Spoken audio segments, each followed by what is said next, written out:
মচমচে নুন বড়া পিঠা। হ্যালো এভরিওয়ান, সালামু আলাইকুম। কেমন আছেন সবাই? আজকে আমি আপনাদের সাথে সিলেটিদের ঐতিহ্যবাহী নুন বড়া পিঠাটি শেয়ার করব। এই পিঠাটি কিন্তু আপনি বানিয়ে ফ্রোজেন করে ফ্রিজে রেখে দিতে পারেন। আপনি বর্তমানে দেখছেন যে আমি পিঠাগুলো ফ্রোজেন করে ফ্রিজে রেখে দিয়েছি। এটি কিন্তু আপনি ফ্রিজে রেখে সপ্তাহ 10 দিন 15 দিন পর্যন্ত কিন্তু খেতে পারবেন। যখন আপনার খেতে ইচ্ছে করবে ইনস্ট্যান্ট ফ্রিজ থেকে বের করবেন এবং ফুটন্ত গরম তেলে ডুবো তেলে ভাজার চেষ্টা করবেন। এতে করে কিন্তু মচমচে এবং মজাদার পিঠাটি উপভোগ করতে পারেন। চলুন কিভাবে বানিয়েছি প্রস্তুত প্রণালী শুরু করা যাক। আমি এখানে একটি বড় কড়াইয়ের মধ্যে বেশ কিছুখানি পানি গরম দিয়ে দিয়েছি। পানিটি যখন বলক চলে আসবে তখন আপনি এখানে স্বাদমতো লবণ দিয়ে দিবেন। আপনাদের পানির পরিমাণের উপর বেস করে আপনারা কিন্তু প্রতিটি মশলা এখানে ব্যবহার করবেন। আমি এখানে কালারের জন্য হালকা হলুদের গুঁড়া দিয়ে দিলাম এবং পেঁয়াজ কুচি দিয়ে দিলাম। আপনারা চাইলে এখানে ব্লেন্ড করা পেঁয়াজ দিতে পারেন। দিয়ে দিলাম 1 থেকে 1.5 চা চামচ পরিমাণ রসুন বাটা এবং 1 চা চামচ পরিমাণ বা 1 চা চামচের চেয়ে কম হালকা আদা বাটা দিয়ে দেওয়ার। এই সকল মশলা দেওয়ার পর অবশ্যই আপনারা এই পানিটাকে 4-5 মিনিট একটু বলক আসার সময় দিবেন। এতে করে কিন্তু মশলার যে একটা বেড স্মেল থাকে সেটা কিন্তু চলে যায়। স্মেলের জন্য আমি এখানে দিয়ে দিলাম 3-4টে তেজপাতা। আপনারা চাইলে এখানে কিন্তু এলাচও ব্যবহার করতে পারেন। এখানে আমি চালের গুঁড়ি এবং আটা মিক্সার করে একটি ডো তৈরি করে নেব। আপনারা অবশ্যই এখানে চালের গুঁড়ি প্লাস আটা দুটো মিক্স করে তৈরি করার চেষ্টা করবেন। এতে করে কিন্তু পিঠাটা একটু মচমচে এবং একটু সফট থাকে। আমার ভিডিওটি যদি আপনাদের ভালো লেগে থাকে অবশ্যই আমার চ্যানেলটি সাবস্ক্রাইব করবেন এবং লাইক কমেন্ট দিয়ে পাশে থাকবেন এবং বাসায় আপনারা অবশ্যই পিঠাটি তৈরি করে কমেন্টের মাধ্যমে জানাবেন আপনাদের পিঠাগুলো কেমন হয়েছে। এখানে চুলার আঁচ মিডিয়াম টু লো টেম্পারেচারে রেখে ভালো করে ডোটাকে তৈরি করে নেবেন। অবশ্যই চেষ্টা করবেন কোনো স্টিকের সাহায্যে ডোটাকে বানানোর। এতে করে কিন্তু আপনার ডোটা মিক্স করতে খুবই সুবিধা হবে। যেহেতু এই পিঠাটি ফ্রোজেন করে রাখা যায় তাই আপনারা কিন্তু বেশি করে পিঠাগুলো বানিয়ে ফ্রিজে সংরক্ষণ করে রাখতে পারেন এবং মাঝে মধ্যে কিন্তু বিকালের নাস্তা হিসেবে বাচ্চাদেরকে দিতে পারেন বা ইনস্ট্যান্ট কোনো মেহমান চলে আসলে কিন্তু যে কোনো সময় এটা ফ্রাই করে কিন্তু মেহমানের সামনে সার্ভ করতে পারেন।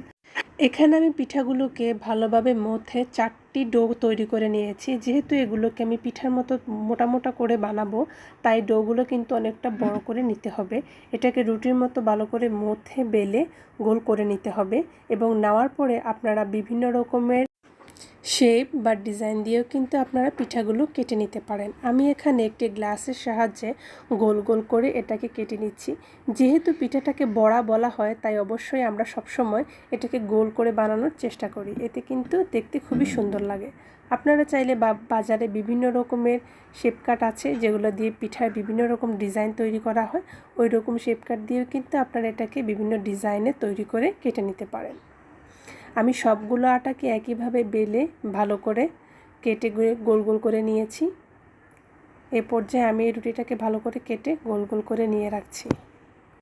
তো বন্ধুরা, আমার সবগুলো রুটি কিন্তু একই প্রসেসিংয়ে বেলা এবং কাটা সম্পূর্ণ হয়ে গিয়েছে। এই দেখুন আমার পিঠার ফাইনাল লুক। একই রকমভাবে সবগুলো পিঠা কিন্তু আমি এখানে কেটে নিয়েছি। আপনারা বাসায় অবশ্যই পিঠাটি ট্রাই করবেন এবং কমেন্টের মাধ্যমে জানাবেন পিঠাটি কেমন হয়েছে এবং এরকম পিঠার নিত্য নতুন রেসিপি দেখতে হলে অবশ্যই আমাকে কমেন্ট করবেন। এই দেখুন বন্ধুরা, আমি কিন্তু বিভিন্ন রকমের শেপ দিয়ে পিঠাটি কেটে নিয়েছি। তোমাদের যার যেরকম ভালো লাগে একইভাবে তোমরা কিন্তু কেটে নিতে পারো। এখন আমরা এটাকে ডুবো তেলে ভালো করে ফ্রাই করে নেব। অবশ্যই চেষ্টা করবে পিঠাগুলো ডুবো তেলে ভাজার। এতে করে পিঠাগুলো কিন্তু মচমচে হয়।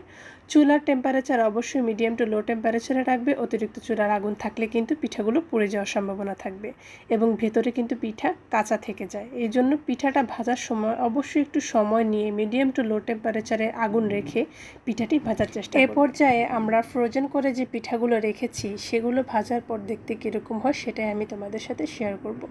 আমি এখানে তাজা অবস্থায় পিঠা ভাজলেও যেরকম হয় ফ্রোজেন করে রাখা পিঠাগুলো ভাজার পরে কিন্তু একই রকম টেস্ট থাকে। তোমরা বাসায় রেখে 10-15 দিন কিন্তু পিঠাগুলো খেতে পারবে। তো বন্ধুরা, এখানে কিন্তু আমি একটি পিঠা প্রায় অনেকটা ভেজে ফেলেছি এবং বাকি পিঠাগুলো এখানে দিয়ে দিচ্ছি। তোমরা বাসায় অবশ্যই ট্রাই করে দেখবে। পিঠাটি কিন্তু খুবই মজাদার।